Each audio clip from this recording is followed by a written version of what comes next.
Monday on Daily Delivery. Michael Rand here. Patrick Reusse with me.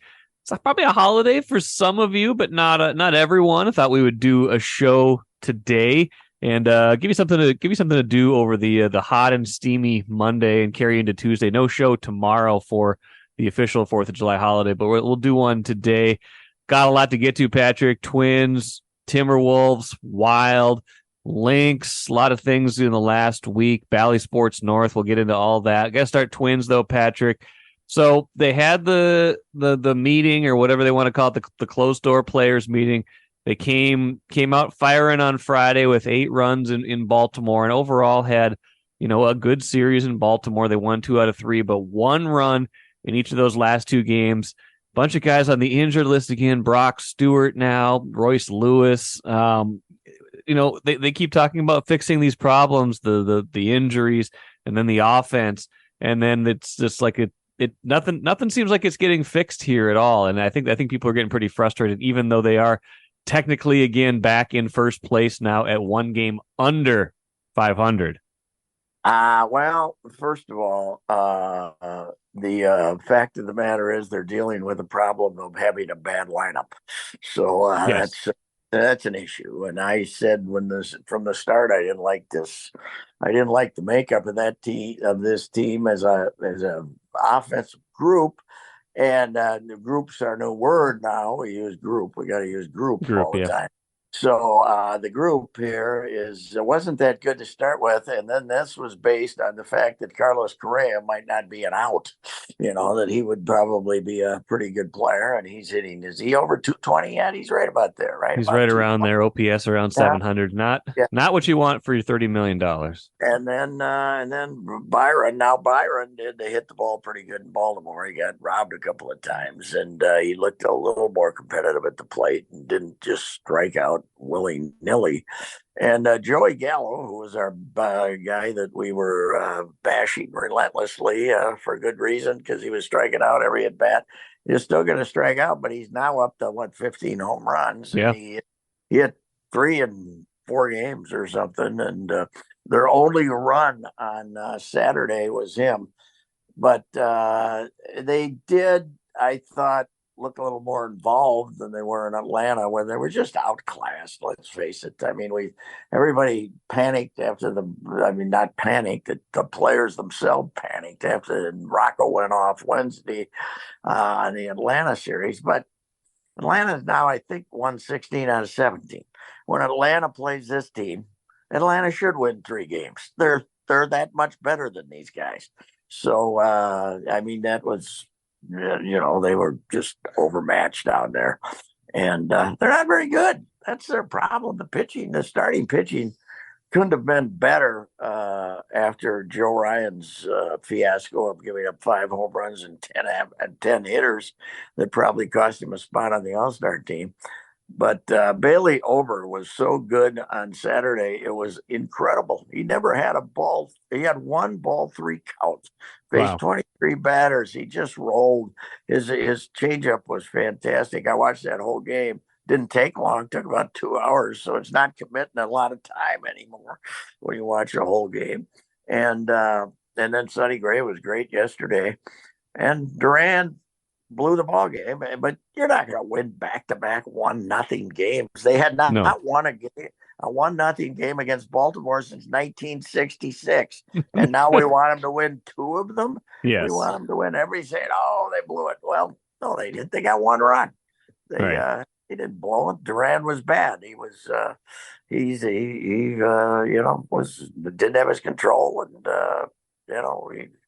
and now he ended up throwing 30 some pitches, so you probably can't use him Wednesday. My take on this whole thing is, okay, you're coming home to play Kansas City. If you turn back into that dead rear end team and get beat, and you just don't beat them up for 3-4 days here. Is this a 3-game series or 4-game Yeah, series? remember, I'll check. I think it's 4. But and then you got Baltimore. Let's see what happens tonight. Let's see if they show up and go out and get 6, 7, 8 runs. There's Baltimore. Okay, you should have gotten a bunch of runs yesterday because the starting pitcher was not that good, but they kept getting him off the hook by hook or crook. But let's see. Now they're going to come out and make it. Kansas City, all of a sudden they popped up, won a game 9-1. They got a few more runs lately, so they're not quite the corpse that they were a week ago. So are you going to beat them up and get rolling here because you're at home against a bad team? Or are you going to just be the dogs you were when Detroit was here 2 weeks ago? So let's just see here if this whole livelihood, either that or there's one other option. You could trade 13-man rosters with St. Paul. St. Paul has had a 5-game series so far, 5 out of 6 game series against the Braves farm system, the Gwinnett. Yeah. And Gwinnett should have a team meeting. Gwinnett should get everybody together and have a team meeting. These Saints have scored in double figures all 5 of those games over there in St. Paul. Wallner didn't play yesterday, and you were thinking, maybe they're going to call him up. And then you see they got 6 outfielders over there who are all hitting. So he didn't play. So they've scored 56 runs in their last 5 games. Let's just switch the whole. Is it legal to switch all 13 players? You send us your 13, we'll send you our 13. How about that? Let's go that way. And by the way, God help the pitching staff now that Miranda's up to replace Royce Lewis. You got Miranda at third and Julian at second. You better be praying for a lot of balls hit the shortstop because these 2 guys are hacks. Okay. Yes. Well, I think Miranda fielded 1 ball and he damn near killed Solano with it yesterday. He got the guy ran into Solano because his throw was up the line. Nice routine ball, double hitch, throws a slider over there. Actually, it was more of a screwball. Almost gets the guy killed. Then he comes up once when they have a little something going. First pitch, they throw it over, he hits into a double play. You probably are stuck with him here because Lewis is going to miss a month with a quad. Oblique. So that's a bad. It's oblique, isn't it? Oblique, that's right. Oblique. Yeah, it's an oblique. That side thing. So he'll have to, he'll miss 3 weeks and then have to go to St. Paul for a week and hopefully not get hurt. But we're starting to worry about him as being the next Byron Buxton. So that's a bad event for them to have to play Miranda. I don't know. They could play Kyle Farmer at third and do it a little differently. I don't know how though, but because they need an infielder. But Miranda and Julian in the same infield is untenable. They both stink in the field. So that's going to be a real issue for the good pitchers that they have because they're not great defenders the way it was, and now you got a terrible third baseman and a terrible second baseman. That's not good. Not good, and it is a 3-game series against the Royals, and they have an off day Thursday, then 3 with Baltimore. Then I think they go to Oakland after that. Oakland's terrible right now. It's their lame duck season out there. But here's a question. I mean, the starting pitching, I think we thought that would be better this year. And it's obviously been even better than better. It's been among the best in the majors, was great over the weekend. Like you said, Sonny Gray, their only all-star right now. Where would they be if the pitching wasn't overachieving? I mean, would they be 10 games under 500? Like how bad would this be? How bad would this be if this wasn't surprisingly good?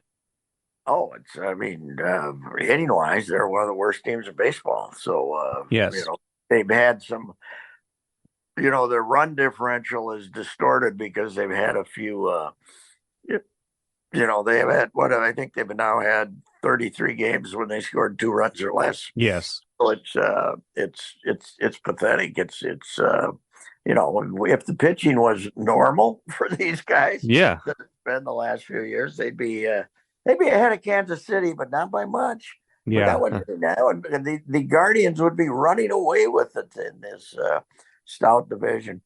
It could be worse though. The White Sox are still 12 games under 500. They got the best talent in the league. I know it in the division. By the way, the Central Division's proudly sending 6 All-Stars to the. So they have 6 players to the All-Stars. Who got 2? Who got Cleveland two? has Clase and Ramirez. They Okay. got Clase and Ramirez. Now, and then everybody else gets the required one of each. Now, I kind of thought that Duran would make it, but then you look at the other. They went with Clase and they went with Batista, which you have to. They have the monster from Baltimore that worked out for them okay. They dumped Lopez as their closer and gave that job to that Bautista, which has worked out pretty good for him. Yeah, he's pretty good. You didn't happen to see the ninth inning yesterday, did you? I think I was following it on the Gamecast. I wasn't there. I wasn't watching on TV, but I think it looked like the final pitch that he got the last strikeout on was 102.9. Yes.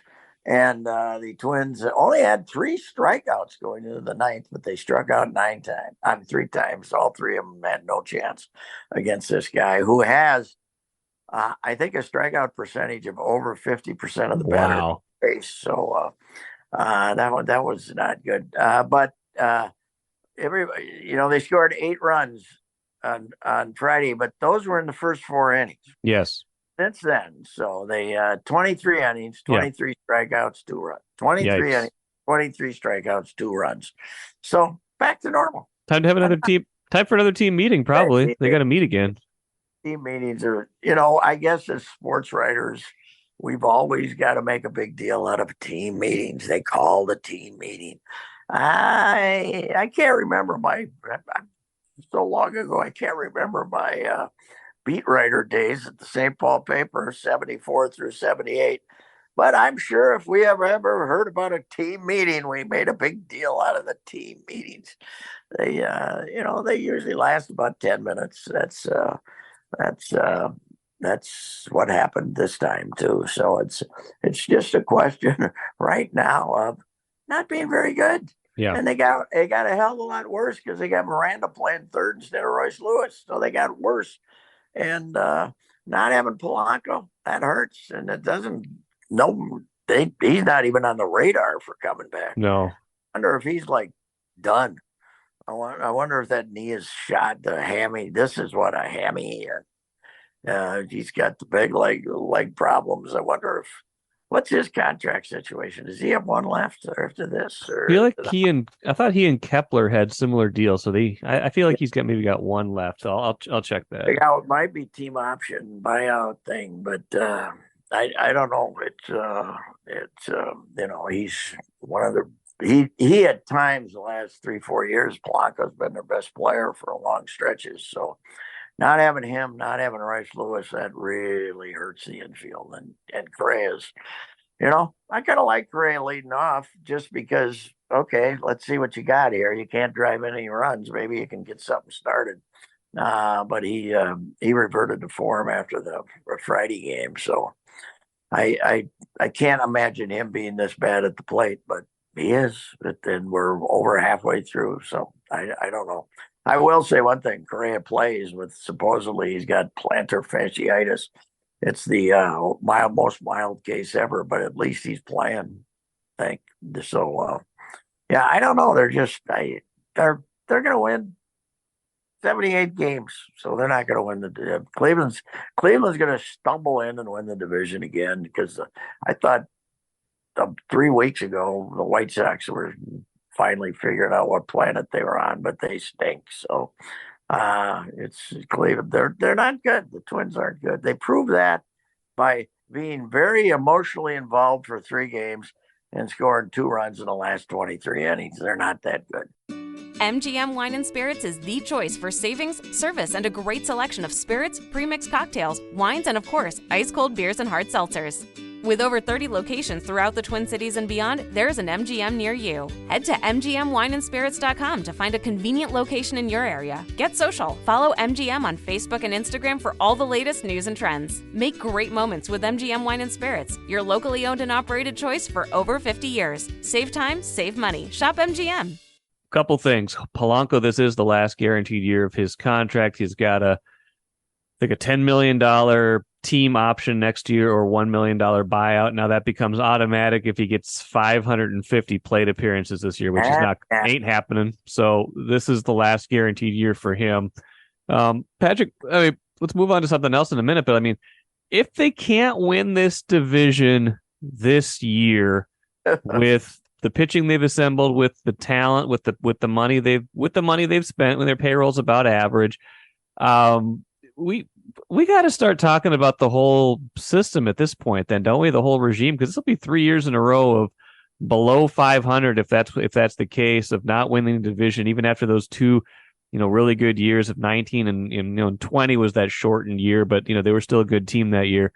We got to start looking at the whole thing at that point. There's got to be bigger questions at that point, doesn't it, about who's here in 24 making these decisions? I do believe there does, but I mean, Jim Pohlad is still a governor, so to speak, whatever we call him in baseball. The Joe was the CEO, sort of now. Joe's supposedly running the day-to-day. Jim, I don't know who makes the decision. I guess the Pohlads, just the two Pohlads, but I know that they're very traumatized over there. The revenues are not what they would hope, even with Bally renewing here, right? And for stay on, yeah. Their expenses are enormously high by their standards, and when you look at the amount of money that this front office is spending, when you just look at the release they sent out on their staff in the minor leagues, they got 100 guys working on field. They got thousands of people, and they got an incredibly large front office there. This is beyond spending on the payroll. They got to be spending $10 million more a year on personnel than they were when Terry Ryan was running the operation. And, back then the analytics department was Jack, who used to answer the phone in the office. Jack Goins was the analytics guy. Now they got 50 of them. They got scientists. They got everybody trying to keep up, and to know, scientists trying to keep them healthy. That hasn't worked. No. Yeah, it's got to. They got to. They got to be looking at everything. That's for sure. I don't know. I mean, here's what I was wondering. Okay, I know you're getting ready for the draft. Blah blah blah. You're in crisis, right? I mean, after the Atlanta thing, when your manager, the most level-headed guy you're going to find, yes, goes off on his players, and basically he wanted to be even stronger, and he goes off. How come the general manager isn't in Baltimore over the weekend? And if he was, I mean, the Star Tribune didn't cover it in person, so I don't know if I never saw any Falby quotes of being there. I would have thought he would have, if he'd been there, they might have had him on TV or something. He wasn't on TV. Let's get involved here. Let's worry about the big league team, and let your 400 guys you got working in the draft. Let them worry about it. I don't know where he was. I want the general manager to show up on the road here and take his view. And maybe he was, but I didn't see any evidence that he was. Yeah. So you mentioned Bally. That was something that happened over the weekend. I was able to learn that on Saturday. I heard from a couple people that was happening, but hadn't been able to fully nail that down until Saturday. But they did get paid by Diamond Sports. That's, just for the rest of this year at the very least, but that, for the bottom line, at the very least, that's good news for the Twins, because it ensures that they're not going to lose about $11 million this season. If Bally had bailed on them, Major League Baseball had guaranteed that they would, make up at least 80% of what they were owed. Well, what they were owed is about $55 million for the season. So I think that would have been a pretty significant shortfall. But Patrick, I've gotten like 3 or 4 again of the emails over the weekend, even though this wasn't really a Twins decision. This was just Diamond Sports making their payment. People still mad about how all this is playing out. I think people are definitely ready for a potential change in 2024 after this contract is up this year. But I get the sense this might not be fully over with Bally's. The Bally's is trying to still kind of stay in the game, realizing that, hey, the value of this contract, there's still something there. And if you want to keep the Wild and the Wolves and kind of have a viable channel, you got to have something to put on between May and September, or people are just gonna tune out completely. Yeah, and I don't know what the Twins. MLB will. But I think a lot of people are trying to figure out if this San Diego model is going to work or not out there. I don't know what the early reports are. Is everybody getting the game? Obviously, they got to become much more active in the streaming area, and they have to stop these idiotic blackouts. Right. I think yesterday I was going to turn on the Lynx game on my. Was it Lynx on? Who was on? Somebody was on yesterday, and it was closed in my area. I mean, I couldn't on my YouTube channel. They gotta modernize their streaming operation, the Twins here. But how they can monetize this, they there's nothing happening this year that is going to cause a big rate. A big increase in TV money like the Twins would like to have local TV money, and right. Is $55 million a year from Diamond Sports the best deal they're going to be able to get? I don't know. These apps that you're trying to sell, like buy the Bally app for $20 a month, that doesn't seem to be working at all, right? Well, I mean, you can't get the Twins with it, so that's the big problem. They don't have those. They don't have those streaming rights. You could do you got the Wild and the Wolves with it over the winter, and I actually did that, and it was fine. I think that's a reasonable price to pay for, access to a couple teams. And if they added the Twins to that, I think that would be okay. The app seemed to work well enough for me, although I've had people tell me that it's not great on their end, on the user end. But yeah, it's just they're stuck in this kind of middle zone where the money is still probably best with the regional sports model, but that's changing. And like, kind of how do you kind of forge a new path forward, especially when these channels are trying to stay in the game. I don't know. I think if people were looking for a disruption right now, they didn't get it. And I think the Twins, as dissatisfied with as they've been, I think with Bally's, I think they'll still kind of hold their noses and cash that check, because I don't think anybody over there wanted to lose $10 or $11 million this year, especially on top of everything else. Yeah, that's true. The Bally seems to have a real love affair with the Wild and a great relationship with the Wild, but beyond that, I don't think that the Twins can be too happy. I don't know about the Timberwolves, how they feel. I don't even have no money. The NBA TV money is so huge that the regional money you get probably is a drop in the bucket for the Timberwolves. But the Wild thing, they seem to have a great relationship with the Wild, even if there are some complaints about the streaming service. But things with the Twins have been strained for a while, I think. So yeah, I think with the Wild, I think the NHL is the league that depends the most on the local TV contracts. Someone told me at one point, I think it's like 10% of overall revenue comes from those local contracts, whereas baseball, kind of depending on the team, is probably more like 7%, and NBA is probably even less than that. So NHL pretty dependent on that. So maybe they need those relationships even more. But bottom line is they're going to be on that channel at least for the next few months. Patrick, let's shift gears a little bit. The contract ends the final day of the regular season, because yes. these guys aren't going to be in the postseason. Okay, don't worry about them. Don't save your money for playoff tickets for these punchless gentlemen, so that no matter how many team meetings we have, they aren't good. The pitching's terrific. The question becomes, if you keep one little thing, do you move Sonny?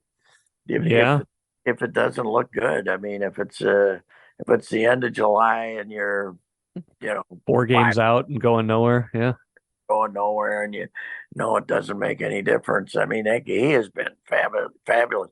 How about him? He hasn't won a game since April 30th with these clowns. Because they've blown, I think I read they've blown 5 leads now. He's left games with leads 5 times now and seen them disappear. That's got to make he's kind of I wouldn't say he's surly, but he can be kind of coarse sometimes. I think that I don't think that probably sits very well with Sonny Gray.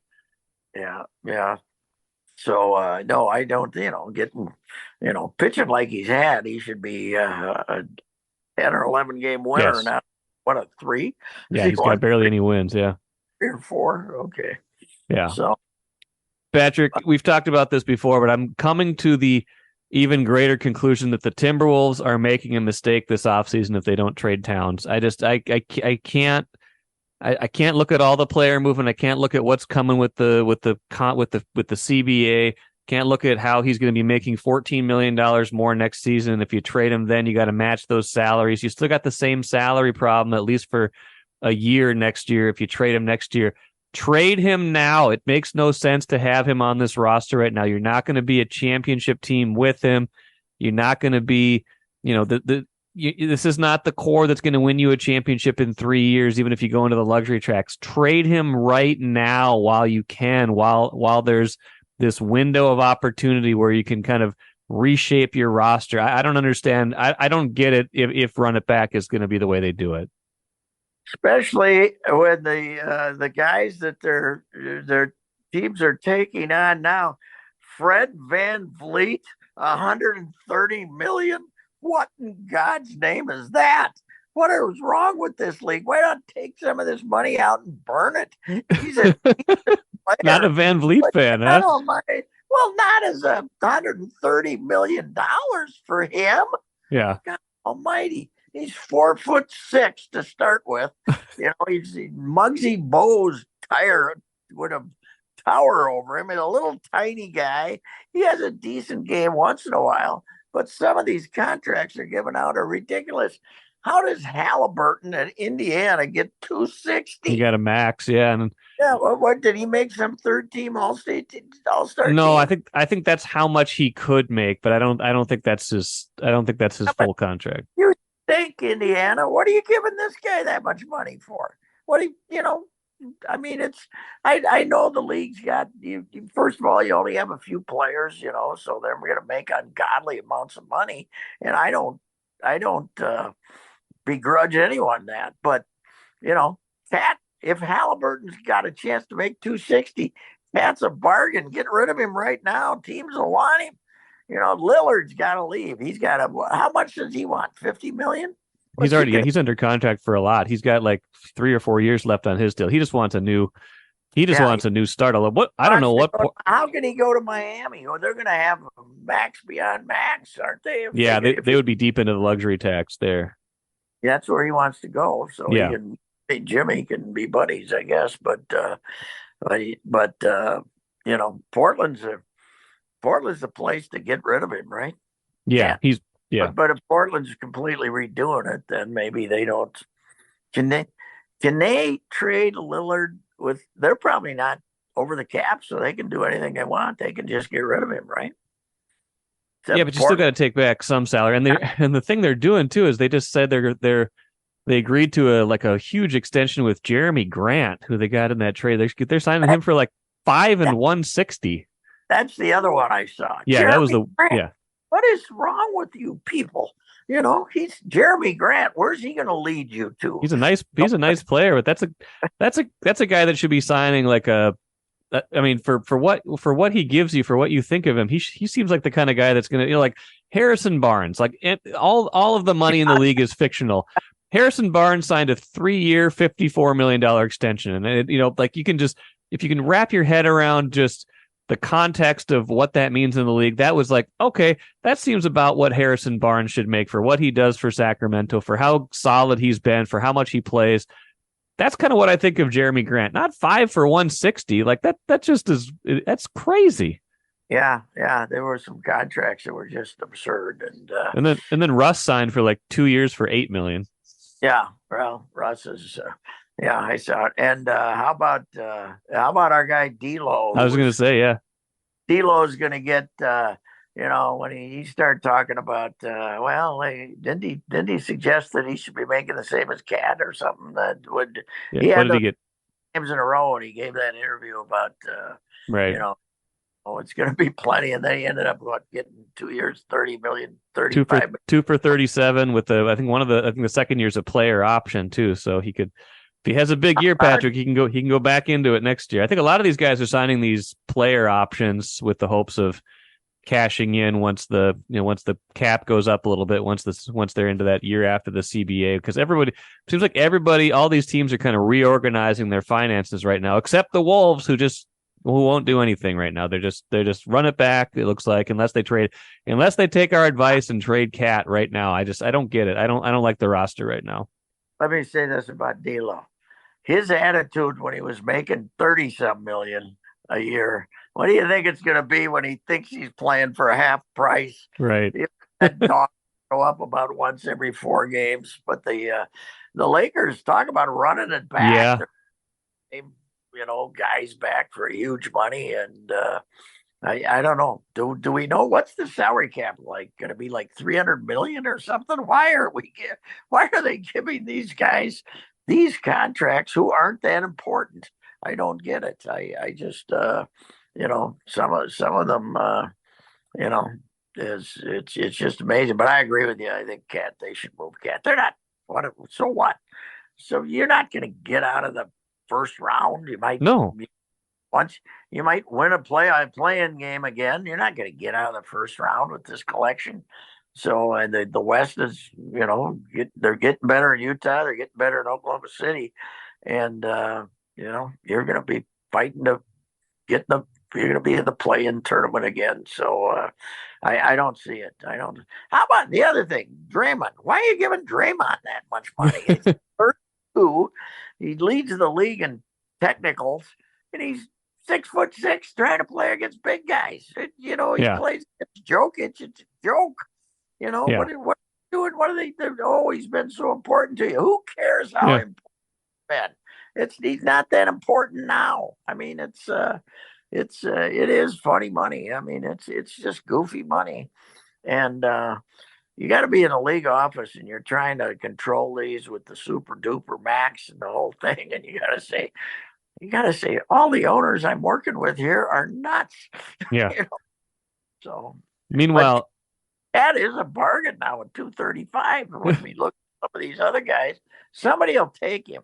How about the idea that the Knicks might be interested? Who was floating the idea that the Knicks might be interested in James Harden? They got a better player, Brunson. Yes. Yeah, they got the same guy doing the same thing that Harden is doing. He's better. Yes. Why would they do that? I don't know. That maybe they wouldn't take Cat, but they sure as hell aren't going to take Harden. Is he the guy that's going to be left without a job? I mean, he'll have a job, but he's I don't know. He's never won on any kind of major level. His contract is huge. He had a good year with Philly last year, but I don't think he's the kind of guy whose game is going to age particularly gracefully either, because when he's hurt, he can't do much. Especially, and once in a while he shows up fat, so you never know what he's going to be next fall. And the other one, Kyrie, Dallas got itself in a situation with that stupid trade that they had to bring him back. But what they see that was 4 for $230 or something. Yeah, it's huge.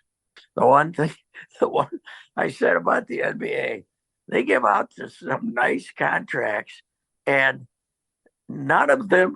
nobody's ever punished for being a complete unreliable nitwit, which is what Irving is, which is what Harden is. Yeah. These guys, they can just be these complete jackasses and still get their money. Right. Dylan Brooks got 4 for 80. Yeah. After taunting LeBron and basically costing Memphis the series.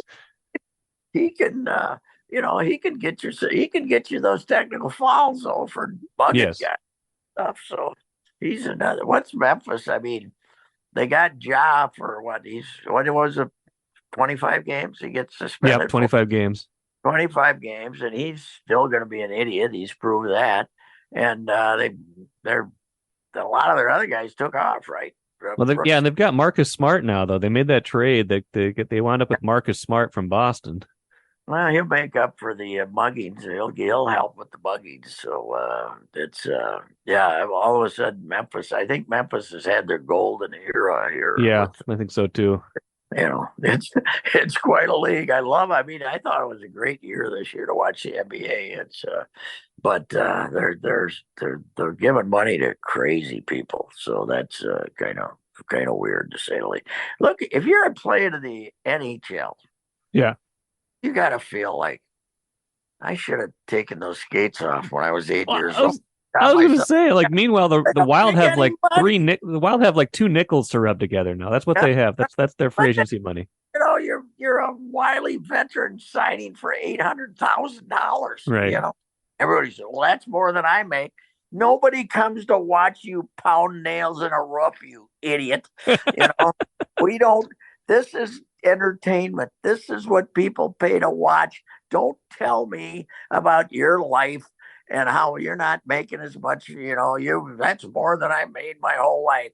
Well, I never came to watch you change a tire at the gas station either, dummy. So, nobody ever came to watch me type either. So, I think people would pay to watch you type. People would pay to watch you type. All three fingers dashing across the board. It would be fantastic. But it's it is amazing. These hockey players, they play for nothing by comparison. They play for change left out on the counter compared to the NBA. It's amazing.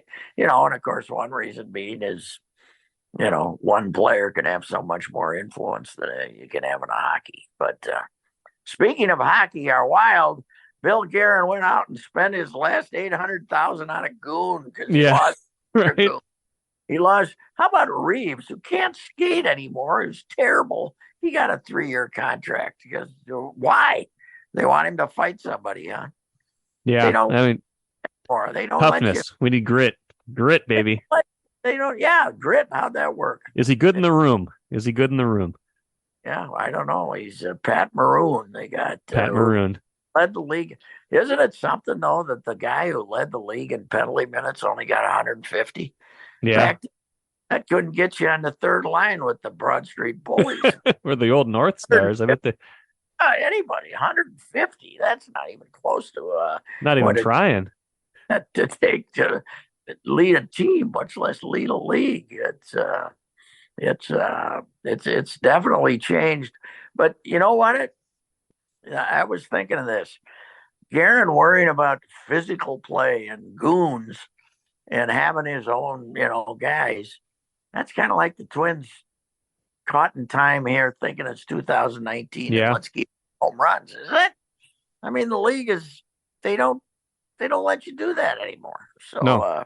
The ball is back to being a regular ball. You're not going to hit 307 home runs again. Yeah, and the NHL is not a fighting league anymore. It's not. It's skill a hell of a lot. A lot more than grit. We got to have grit, and then we can lose in the first round again for the the every year since 2015. So yeah. I think Guerin is really good at his job, but maybe it's a blind spot he has. He's got that kind of that thinks you got to have that toughness, and maybe sometimes you do, but in the playoffs, the thing you got to do, and they've proved it 2 years in a row, you got to stay out of the penalty box. They just got the guy that led the league in penalty minutes. Yeah, who are we defending? Kaprizov. We worried about him. He's a monster. He's got a bigger ass on him than I got, for God's sakes. He's out there, he's going to beat you up. What the hell? He can take care of himself. He doesn't need somebody to defend him. No. Somebody to run at Kaprizov, he can beat him up, for goodness sakes. I don't know what it's, who we're defending now. And Jared Spurgeon, because he's a small defenseman. I don't know. Where's Dumba hasn't got a deal yet, huh? Haven't seen anything yet, no. His value, his agent must have a higher opinion of his value than the league does, because the way everybody was signing this week, I thought that he should have his contract by now. So, last thing for you, Patrick.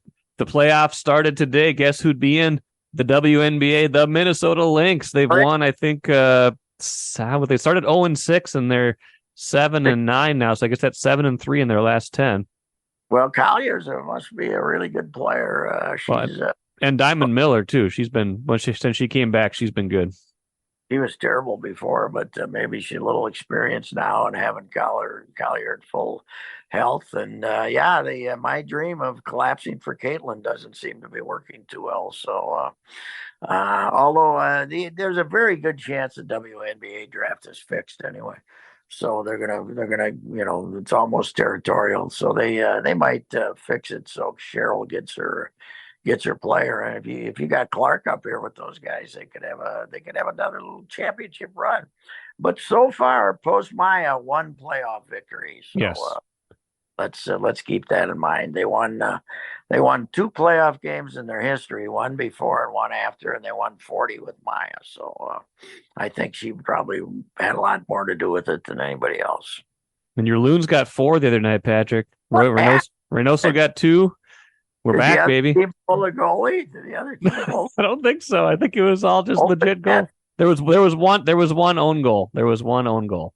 That's a month's worth of scoring for them. They were averaging less than 1 a game. Yes. And before this explosion, what did Heath get thrown out for? He got a yellow card, so he didn't get tossed from that game. But when you get enough yellow cards, you got to miss the next match. Sounds like they're going to try to appeal it, but probably official a filthy name or something. Probably he can get on him a little bit. He's got a little bit of that in him. That's for sure. Aren't they putting like 9? Aren't they having a play-in now? So like 8 and 9 are having a play-in. So now out of, I know they're, they got, it's like the NBA. They got 9 teams going in. It's hard to miss. Once again, it's harder to miss the playoffs than to make them. That's what we should always remember. It's harder to miss the playoffs than to make them in all these leagues now. A lot of these leagues, except for baseball. Yeah. Out of 30, but if Manfred had his way, it'd be 14 out of 30. So yeah, probably gonna end up with that. But it's anyway, Loons are hot, ain't they great? They're outscoring the Twins. So well, we'll leave it there. Have a great holiday, Patrick. Everybody else too. Like I said, no show tomorrow, but we'll be back Wednesday and the rest of the week. So we'll talk to you then. All right. Thank you, Michael.